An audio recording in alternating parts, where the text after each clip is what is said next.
की ज़बान मेरे पे बस बाप को निकल गई। जब जनाजा यहाँ लेकर आए, बाप का बेटा पहुंच गया। इज्जत नहीं बची। खामोशी से उस लड़की को चंपा कर। इज्जत, मेरी रेपुटेशन सब खाक में मिला दी। फर्क नहीं पड़ता कि आपका बेटा जिए या मरे।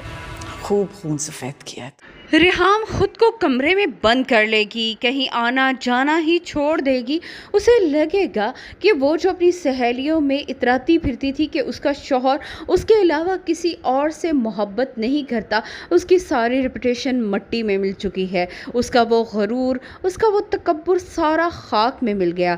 टीटी की दूसरी शादी ने उसे अर्श से फर्श पर पटक दिया।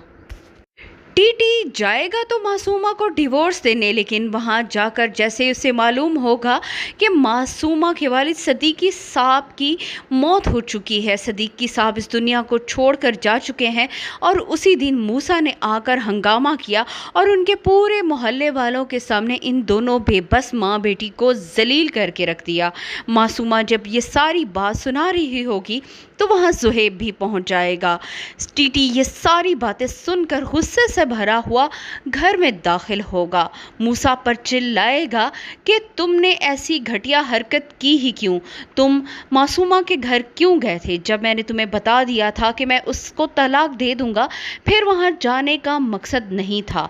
लेकिन मूसा आगे से बाप से इस कदर बदतमीज़ी से पेश आएगा कि टीटी ना चाहते हुए भी उस पर हाथ उठा देगा। जैसे ही टीटी का हाथ उठेगा, रेहाम तो सकते में आ जाएगी। उसने कभी सोचा भी नहीं था कि टीटी जो कि मूसा पर जान देता था, इस तरह से उस पर हाथ भी उठा सकता है। यहाँ पर टीटी जो इतने दिन से शर्मिंदा सा और मुंह छुपाए फिर रहा था, उसको भी आखिर गुस्सा आ जाएगा। अपनी बीवी और बेटे को चिल्ला कर कहेगा उसने दूसरी शादी की है, ये उसका हक है।